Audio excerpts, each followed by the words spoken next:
How to fix the application was unable to start correctly problem. Hi everyone, I'm here to assist you today. Without any delay, let's jump right in. First, press on Windows R on your keyboard, which will open Run.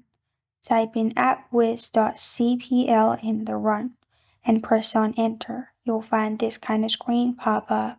On the left side, click on Turn Windows Features On.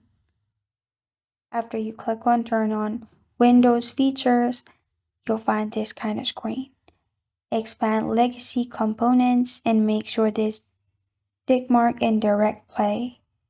Then press on OK at the bottom. After you have done that, in here, you're good to go. This is how to fix the application was unable to start correctly problem.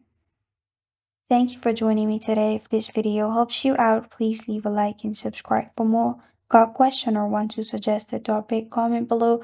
Thank you for watching.